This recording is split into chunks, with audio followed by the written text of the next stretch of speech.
இஸ்லாத்தை முதல் 40 நபர்களுள் ஏற்றுக்கொண்ட நபியவர்களுடைய மைத்துனன், பார்வையற்ற ஒரு சஹாபி, கவிஞர். அவர் யாரென்று உங்களுக்குத் தெரியுமா? அவருடைய பேருதான் அபூ அஹ்மத் இப்னு ஜஹ்ஷ் ரலியல்லாஹு அன்ஹு.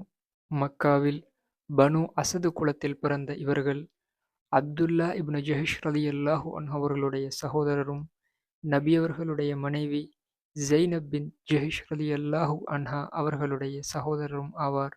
இவர்களை மக்காவாசிகள் அபூ அஹ்மத் அல் அஅமா, கண் பார்வையற்ற அபூ அஹ்மத் என்று அழைத்தார்கள். இஸ்லாத்தின் ஆரம்ப காலத்தில் மக்காவில் முஸ்லிம்களின் மீதான குறைஷிகளின் அத்துமீறல்கள் அதிகரிக்கவே, தனது சகோதரர்களுடனும் மற்ற முஸ்லிம்களுடனும் இவர்கள் அபிசீனியாவை நோக்கி ஹிஜ்ரத் செய்தார்கள். அப்போது கவிதையால் குறைஷியர்களுக்கு பதிலளித்தார்கள். அவர்கள் உண்மையை விட்டும் வெகு தூரம் சென்றபோது, நான் அல்லாஹ்வின் பொருட்டே என் குலத்தை விட்டு வெளியேறினேன். நான் எவ்வளவு செல்வத்தை விட்டு வந்தேன் என்பதைப் பற்றி எனக்கு எந்தக் கவலையும் இல்லை. அபிசீனியாவை அடைந்ததும் தனது உணர்வுகளை கவிதைகளாகக் கூறினார்கள். அல்லாஹ்வுக்கே எல்லா புகழும். என் வாழ்நாள் முடிவுக்கு வரவில்லை. நான் இஸ்லாம் என்ற ஆடையை அணியும் முன்பு. மதீனாவில் நபியவர்களின் வெற்றி செய்திகள் இவரை அடைந்தபோது, தன்னுடைய மகிழ்ச்சியை கவிதைகளாக வெளிப்படுத்தினார்கள். அல்லாஹ் இந்த மார்க்கத்தை வெற்றிமிக்கதாக ஆக்குவான். மேலும் உண்மை ஒரு நாள் நம்மிடையே பிரகாசிக்கும் வண்ணம் திரும்பும். இவர்கள் அபிசீனியாவிலேயே தனது இறுதி காலங்களை கழித்தார்கள். அங்கேயே மரணத்தையும் தழுவினார்கள். அங்கேயே அடக்கமும் செய்யப்பட்டார்கள். இதுதான் கண் பார்வை தெரியாத ஒருவர் தன்னுடைய இஸ்லாத்தை பாதுகாப்பதற்காக 1200 கிலோமீட்டர் தூரம் கடல் பயணம் செய்து, தன்னுடைய திறமைகளை அல்லாஹ்வுக்காக மாத்திரமே பயன்படுத்தி, தன்னுடைய உடலால் வாழ்ந்த, வரலாற்றால் வாழும் அபூ அஹ்மத் இப்னு ஜஹ்ஷ் ரலியல்லாஹு அன்ஹு அவர்களின் வாழ்க்கைச் சுருக்கம். அஸ்ஸலாமு அலைக்கும் வரஹ்மத்துல்லாஹி வபரகாத்துஹு. நபியவர்களுடைய ஒன்றுவிட்ட சகோதரர், தோற்றத்தாலும் குணத்தாலும் என்னைப் போன்றவர் என்று நபியவர்களாலேயே போற்றப்பட்ட தலைவர், தளபதி, அந்த சஹாபி யாரென்று உங்களுக்குத் தெரியுமா? அவருடைய பேருதான் ஜஅஃபர் இப்னு அபீ தாலிப் ரலியல்லாஹு அன்ஹு. 590ஆம் ஆண்டு மக்கா நகரில் பனூ ஹாஷிம் கிளையில் பிறந்த இவர்கள், அலி ரலியல்லாஹு அன்ஹு அவர்களின் மூத்த சகோதரர் ஆவார்கள். அப்போது மக்கா நகரில் முஸ்லிம்கள் கடுமையாக நிந்திக்கப்பட்ட தருணம். இதனால் நபியவர்கள் அபிசீனியாவை நோக்கி சுமார் 100 சஹாபாக்களை இவர்களுடைய தலைமையில்தான் அனுப்பினார்கள். முஸ்லிம்களுடைய இந்த தற்காலிக தீர்வையும் விரும்பாத மக்கா குறைஷியர்கள் அபிசீனியாவிலிருந்து முஸ்லிம்களை நாடு கடத்தும் நோக்கில் அப்துல்லாஹ், அம்ர் ரலியல்லாஹு அன்ஹுமா ஆகியோரை தூதுவர்களாக அனுப்பி வைத்தார்கள். ஜஅஃபர் ரலியல்லாஹு அன்ஹு அவர்கள் முஸ்லிம் குழுவின் தலைவர் என்பதால் அபிசீனிய மன்னரிடம் அழகாகவும் முறையாகவும் முஸ்லிம்கள் தரப்பு நியாயத்தை முன்வைத்தார்கள். அபிசீனிய மன்னர் தெளிவாக கூறிவிட்டார், முஸ்லிம்கள் என்னுடைய பாதுகாப்பில் உள்ளவர்கள், அவர்களை யாரிடமும் ஒப்படைக்கப் போவதில்லை என்று. இவ்வாறு சுமார் 12 வருடங்கள் ஜஅஃபர் ரலியல்லாஹு அன்ஹு அவர்கள் அபிசீனியாவில் இருந்தார்கள். ஹிஜ்ரி 7இல் நபியவர்களுடைய கட்டளைக்கிணங்க மதீனாவை நோக்கி பயணமானார்கள். அடுத்த வருடம் ஹிஜ்ரி 8இல் முஅத்தா போருக்கான தருணம் வந்தது. 3000 முஸ்லிம்கள், 1,00,000 பைசாந்திய போர் வீரர்கள். நிலைமையை கருத்தில் கொண்டு நபியவர்கள் ஒரு போர் வியூகத்தை வகுத்தார்கள். 3 தளபதிகளை ஒருவர் பின் ஒருவராக நியமித்தார்கள். அதில் 2வது தளபதி ஜஅஃபர் ரலியல்லாஹு அன்ஹு அவர்கள்தான். முஅத்தா போர் துவங்கியது. போர் நடுவில் இஸ்லாத்தின் கொடி ஜஅஃபர் ரலியல்லாஹு அன்ஹு அவர்களிடம் வந்தது. இதனால் எதிரிகளால் சூழப்பட்டார்கள். வலது கை வெட்டப்பட்டது. இடது கையால் இஸ்லாத்தின் கொடியை பிடித்துக் கொண்டார்கள். இடது கையும் வெட்டப்பட்டது. தன்னுடைய கழுத்தாலும் மார்பாலும் சேர்த்து இஸ்லாத்தின் கொடியை பற்றி பிடித்துக் கொண்டார்கள். சரமாரியாகத் தாக்கப்பட்டார்கள். 70க்கும் மேற்பட்ட வெட்டுக்காயங்கள். இதே நிலையில் ஷஹாதத்தை அடைந்தார்கள். இந்த செய்தி நபியவர்களிடம் கூறப்பட்டதும் கண்ணீர் வடித்தவர்களாக கூறினார்கள், நான் ஜஅஃபரை சுவனத்தில் பார்த்தேன். அல்லாஹ் சுவனத்தில் அவருக்கு 2 இறக்கைகளை தந்திருக்கிறான் என்றார்கள். இதுதான் ஹிஜ்ரத்தின் தலைவர், போர் தளபதி, நபியவர்களுடைய அன்புக்குரிய சகோதரர் ஜஃபர் இப்னு அபி தாலிப் ரலியல்லாஹு அன்ஹு அவர்களின் வாழ்க்கைச் சுருக்கம். அஸ்ஸலாமு அலைக்கும் வரஹ்மத்துல்லாஹி வபரகாத்துஹு. இஸ்லாமிய வரலாற்றில் 2 ஹிஜ்ரத்துக்கள் செய்த நபியவர்களிடமிருந்து நேரடியாக 60க்கும் மேற்பட்ட ஹதீஸுக்களை அறிவித்துத் தந்த இந்த உம்மத்துக்காக அறிஞர்கள், ஆளுநர்கள், போர் வீரர்களை உருவாக்கித் தந்த ஒரு சஹாபி பெண்மணியைப் பற்றி உங்களுக்கு தெரியுமா? அவர்களுடைய பேருதான் அஸ்மா பின்த் உமைஸ் ரலியல்லாஹு அன்ஹா. இவர்கள் மக்கா நகரில் ஹதாம் குலத்தில் பிறந்தார்கள். நபியவர்கள் மக்காவில் பகிரங்கமாக இஸ்லாத்தை எத்தி வைக்கும் முன்பே இவர்கள் இஸ்லாத்தை ஏற்றுக்கொண்டு விட்டார்கள்.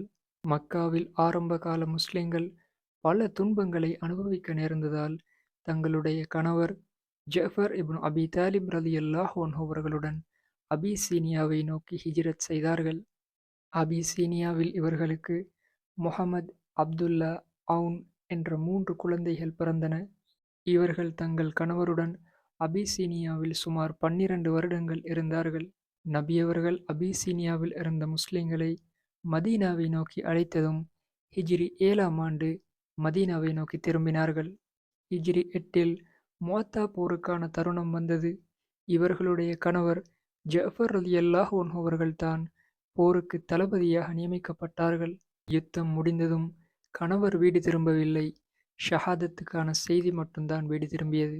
நபி அவர்கள் தங்களுடைய குடும்பத்தாரிடம் கூறினார்கள், 3 நாட்களுக்கு ஜஃபர் ரலியல்லாஹு அன்ஹு அவர்களின் வீட்டுக்கு செல்லுங்கள். அவர்களுக்கான உணவு ஏற்பாடுகளை செய்யுங்கள். அவர்கள் கவலையில் இருக்கிறார்கள் என்றார்கள். சில காலங்களில் அபூபக்கர் ரலியல்லாஹு அன்ஹு அவர்கள் இவர்களை மணந்தார்கள். இந்த தம்பதிகளுக்கு முஹம்மது என்றொரு குழந்தை பிறந்தது. இந்த குழந்தை பின்னாட்களில் அலி ரலியல்லாஹு அன்ஹு அவர்களுடைய அரசாங்க பணிகளில் துணையாக நின்றார்கள். ஹிஜ்ரி 13இல் அபூபக்கர் ரலியல்லாஹு அன்ஹு அவர்கள் இவ்வுலகை விட்டு பிரியும்போது இவர்களிடம் 4 குழந்தைகள் இருந்தன.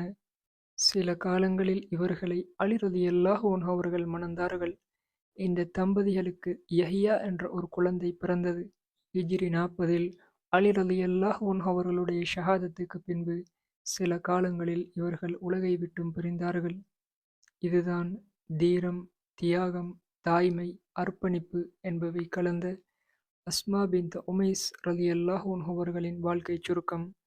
அஸ்ஸலாமு அலைக்கும் வரஹ்மத்துல்லாஹி வபரகாத்துஹு. இஸ்லாத்தை முதல் 40 நபர்களுள் ஏற்றுக்கொண்ட, அபிசீனியாவை நோக்கி ஹிஜ்ரத் செய்த, அங்கேயே இறப்பெய்து அடக்கம் செய்யப்பட்ட ஒரு சஹாபியைப் பற்றி உங்களுக்கு தெரியுமா? அவர்களுடைய பேருதான் ஹாத்திப் இப்னு ஹாரிஸ் ரலியல்லாஹு அன்ஹு. இவர்கள் மக்கா நகரில் ஜுமஹ் குலத்தில் பிறந்தார்கள். இவர்களுடைய குடும்பம் சிலை வழிபாட்டாலும் ஜாஹிலிய கால அரபுகளின் அனுஷ்டானங்களாலும் நிறைந்திருந்த வேளையில் இவர்களுடைய உள்ளம் சத்தியத்தை எதிர்பார்த்திருந்தது.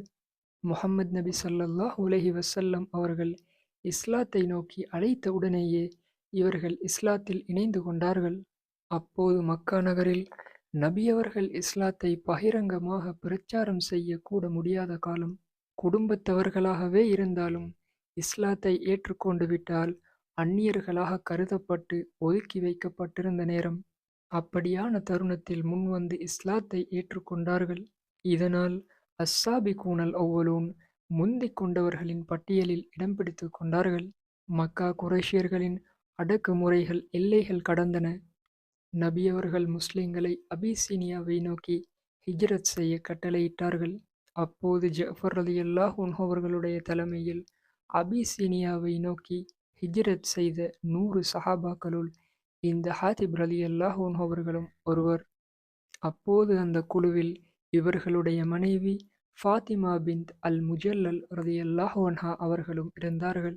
அபிசீனியாவில் இந்த தம்பதிகளுக்கு முஹம்மது, அல் ஹாரிஸ் என்ற 2 குழந்தைகள் பிறந்தன. பின்னாட்களில் இந்த குழந்தைகளுள் ஒருவர் ஹதீஸ் துறை அறிஞராகவும் இன்னொருவர் மக்காவின் ஆளுநராகவும் இஸ்லாத்துக்கு சேவை புரிந்தனர்.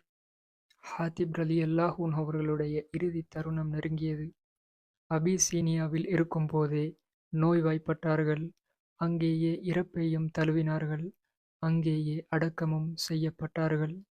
ஹாத்திப் ரலியல்லாஹு அன்ஹு அவர்கள் மதீனாவை நோக்கி ஹிஜ்ரத் செய்யவில்லை. இஸ்லாத்தின் எந்த போர்களிலும் கலந்து கொள்ளவில்லை. ஆனால் இஸ்லாம் புறக்கணிக்கப்பட்டு முஸ்லிம்கள் கொடுமைகளை அனுபவித்த அந்த நேரத்தில் இஸ்லாத்தை ஏற்று அல்லாஹ்வுக்காக மட்டுமே ஹிஜ்ரத் செய்த அவர்களுடைய தியாகத்தை வரலாறு என்றும் மறக்கவில்லை. இப்படியான மனிதர்களை குறித்துத்தான் அல்லாஹ் திருக்குர்ஆனில் கூறுகிறான். இன்னும் எவர்கள் அல்லாஹ்வுடைய பாதையில் தம் இருப்பிடங்களை விட்டு ஹிஜ்ரத் செய்து பின்னர் கொல்லப்பட்டோ அல்லது இறந்தோ விடுகிறார்களோ அவர்களுக்கு அல்லாஹ் அழகிய உணவை நிச்சயமாக அளிக்கிறான். ஏனென்றால் உணவளிப்பவர்களில் எல்லாம் நிச்சயமாக அல்லாஹ் மிக்க மேலானவன் என்று. அஸ்ஸலாமு அலைக்கும் வரஹ்மத்துல்லாஹி வபரகாத்துஹு. மக்கா நகரில் அழகின் தாய் உம்மு ஜமீல் என்று அறியப்பட்ட ஒரு ஹதீஸ் கலை அறிஞர், ஒரு அரசாங்க ஆளுநர் என்று 2 குழந்தைகளை பெற்றெடுத்த நபியவர்களிடமிருந்து ஆரோக்கியத்துக்கான ஒரு ஹதீஸை இந்த உம்மத்துக்கு கற்றுத்தந்த ஒரு சஹாபி பெண்மணியை பற்றி உங்களுக்கு தெரியுமா? அவர்களுடைய பேருதான் ஃபாத்திமா பின்த் அல் முஜல்லல் ரலியல்லாஹு அன்ஹா. இவர்கள் மக்கா நகரில் குறைஷி குலத்தில் பனு ஆமிர் இப்னு லுஐ கிளையில் பிறந்தார்கள். இவர்கள் ஹாத்திப் இப்னு அல் ஹாரிஸ் ரலியல்லாஹு அன்ஹு அவர்களை மணந்தார்கள். இஸ்லாத்தை அதன் ஆரம்ப காலத்திலேயே தங்களுடைய கணவருடன் சேர்ந்து ஏற்றுக்கொண்டார்கள். மக்காவில் குறைஷியர்களுடைய கொடுமைகள் அதிகரித்த போது 616ஆம் ஆண்டு தங்கள் கணவருடன் அபிசீனியாவை நோக்கி ஹிஜ்ரத் செய்தார்கள். இந்த தம்பதிகளுக்கு முஹம்மத் அல் ஹாரிஸ் என்ற 2 குழந்தைகள் பிறந்தன. அபிசீனியாவை அடைந்த சில காலங்களில் இவர்களுடைய கணவன் ஹாத்திப் ரலியல்லாஹு அன்ஹு அவர்கள் இவ்வுலகை விட்டும் பிரிந்தார்கள். ஆனால் இவர்கள் தளர்ந்து விடவில்லை. நபியவர்களுடைய கட்டளையின் பேரில் ஹிஜ்ரி 7ஆம் ஆண்டு மதீனாவை நோக்கி ஹிஜ்ரத் செய்தார்கள். இதனால் 2 ஹிஜ்ரத்துக்கள் செய்தவர்களின் பட்டியலில் இவர்களும் இடம் பிடித்து கொண்டார்கள். ஒரு சமயம் சமையல் செய்து கொண்டிருக்கும் போது கொதிக்கும் பானை இவர்களுடைய மகனின் கையில் கவிழ்ந்தது. அப்போது நபி அவர்களிடம் விரைவாக வந்தார்கள். நபி அவர்கள் இவர்களுக்காக துஆ செய்தார்கள். அந்த துஆ தான் அல்லாஹும்ம அதிஹிபில் பஅஸ் ரப்பன் நாசி வஷ்ஃபி அன்த ஷாஃபி லா ஷிஃபாஅ இல்லா ஷிஃபாஉக ஷிஃபாஅன் லா யுகாதிரு ஸகமா. இறைவா, இந்த துன்பத்தை நீக்குவாயாக. மக்கள் அனைவரின் இறைவனே, நீயே குணப்படுத்துபவன். ஆகவே நீயே குணப்படுத்துவாயாக.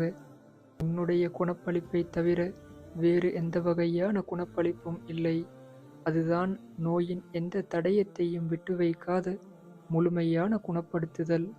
இந்த துஆவின் பின்னர் காயம் மறைந்தது, வலிகள் காணாமல் போனது. இவர்கள் இந்த சிறப்பான துஆவை மற்ற தலைமுறையினருக்கும் கற்றுத்தந்தார்கள். மதீனாவை அடைந்த சில காலங்களில் அன்சாரி தோழரும் வஹியை பதிவு செய்பவருமான ஸெய்த் பின் சாபித் ரலியல்லாஹு அன்ஹு அவர்களை மணந்தார்கள். இத்துடன் இவர்களை பற்றிய ஆதாரபூர்வமான செய்திகள் நம்மை அடையவில்லை. இதுதான் தீரம், தியாகம், தாய்மை, சகிப்புத்தன்மை என்பவை கலந்த ஃபாத்திமா பின்த் அல் முஜல்லல் ரலியல்லாஹு அன்ஹா அவர்களின் வாழ்க்கை சுருக்கம். அஸ்ஸலாமு அலைக்கும் வரஹ்மத்துல்லாஹி வபரகாத்துஹு. இஸ்லாத்தை பாதுகாத்து வாழ வேண்டிய ஒரே காரணத்துக்காக தங்களுடைய வீடு, செல்வம், சொந்த பூமி ஆகியவற்றை தியாகம் செய்துவிட்டு அபிசீனியாவை நோக்கி ஹிஜ்ரத் செய்த ஒரு சஹாபியை பற்றி உங்களுக்கு தெரியுமா? அவர்களுடைய பேருதான் ஹத்தாப் இப்னு அல் ஹாரிஸ் ரலியல்லாஹு அன்ஹு. இவர்கள் மக்கா நகரில் குறைஷி குலத்தில் பனு ஜமஹ் கிளையில் பிறந்தார்கள். இவர் ஹாத்திப் பின் ஹாரிஸ் ரலியல்லாஹு அன்ஹு அவர்களின் சகோதரர். இவர்களுக்கும் ஃபுகையா பின்த் யசார் ரலியல்லாஹு அன்ஹா அவர்களுக்கும் மக்கா நகரில் திருமணம் நடைபெற்றது. நபி அவர்கள் மக்கா நகரில் பகிரங்கமாக இஸ்லாத்தை எத்தி வைக்கும் முன்பே தனது சகோதரர் ஹாத்திப் இப்னு ஹாரிஸ் ரலியல்லாஹு அன்ஹு அவர்களுடன் சேர்ந்து இஸ்லாத்தை ஏற்றுக்கொண்டார்கள். இதனால் இந்த சகோதரர்கள் இருவரும் அஸ்ஸாபிகூனல் அவ்வலூன், முந்திக் கொண்டோரின் பட்டியலில் இணைந்து கொண்டார்கள். மக்காவில் குறைஷியர்களுடைய அட்டூழியங்கள் எல்லை மீறிய போது தங்களுடைய மனைவி, சகோதரர் மற்ற முஸ்லிம்களுடன் 616ஆம் ஆண்டு அபிசீனியாவை நோக்கி ஹிஜ்ரத் செய்தார்கள். அபிசீனியாவை அடைந்த சில காலங்களில் இவர்களுடைய மனைவி ஃபுகையா பின்த் யஸார் ரலியல்லாஹு அன்ஹா அவர்கள் இவ்வுலகை விட்டும் பிரிந்தார்கள்.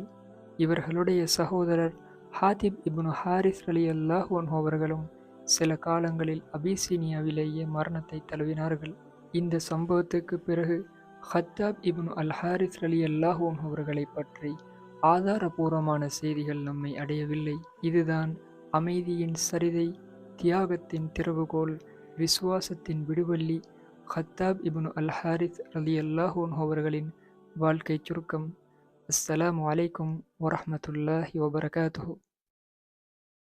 இஸ்லாத்தை பாதுகாத்து வாழ வேண்டிய ஒரே காரணத்துக்காக தங்களுடைய சொந்த மண்ணில் இருந்து வீடு, செல்வம் என எல்லாவற்றையும் துறந்துவிட்டு தங்களுடைய கணவர் ஹத்தாப் இப்னு ஹாரிஸ் ரலியல்லாஹு அன்ஹு அவர்களுடன் அபிசீனியாவை நோக்கி ஹிஜ்ரத் செய்த, அங்கேயே நோய்வாய்ப்பட்டு இறப்பெய்த ஒரு சஹாபி பெண்மணியை பற்றி உங்களுக்கு தெரியுமா? அவர்களுடைய பேருதான் ஃபுகையா பின்த் யஸார் ரலியல்லாஹு அன்ஹா. மக்கா நகரில் பிறந்த இவர்கள் நபியவர்கள் இஸ்லாத்தை பகிரங்கமாக எத்தி வைக்கும் முன்பே இஸ்லாத்தை ஏற்றுக்கொண்டார்கள். இஸ்லாத்தை ஏற்றுக்கொண்ட முதன்மையான நபர்களில் இவர்களுடைய கணவர் ஹத்தாப் ரலியல்லாஹு அன்ஹு அவர்களும் இடம்பெறுவதால் அஸ்ஸாபிகூனல் அவ்வலூன், முந்திக் கொண்டவர்களின் பட்டியலில் இந்த தம்பதிகள் இருவரும் இணைந்து கொண்டார்கள்.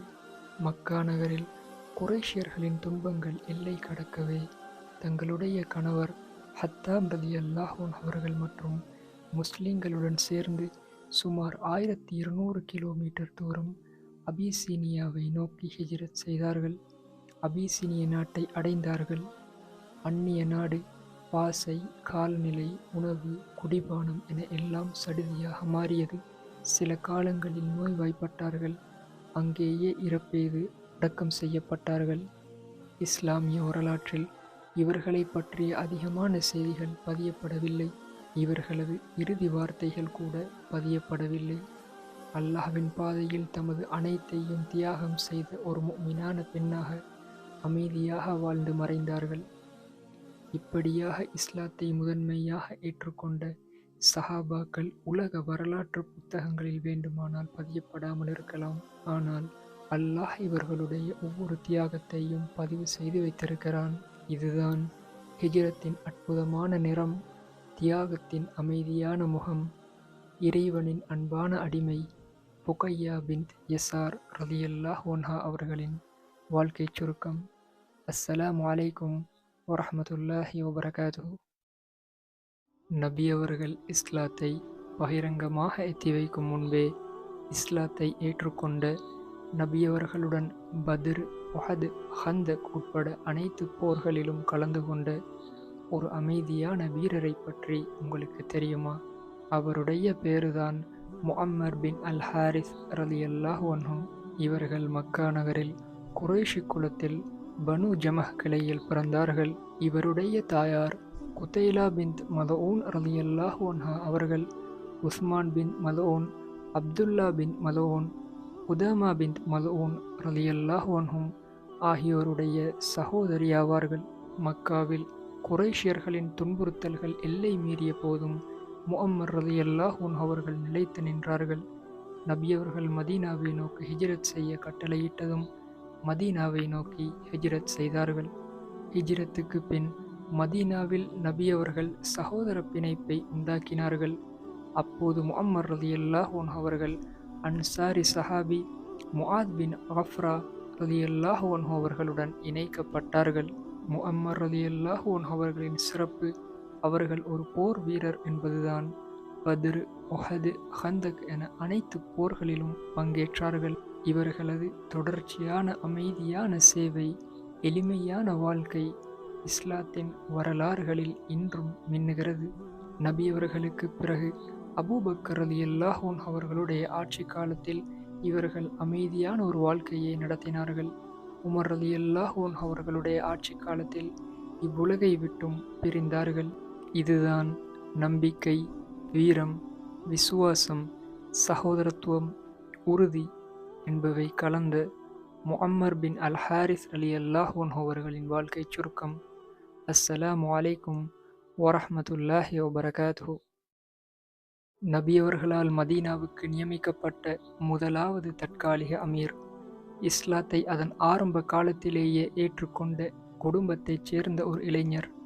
இளமையான தலைவர், தளபதி, ஷஹீத்.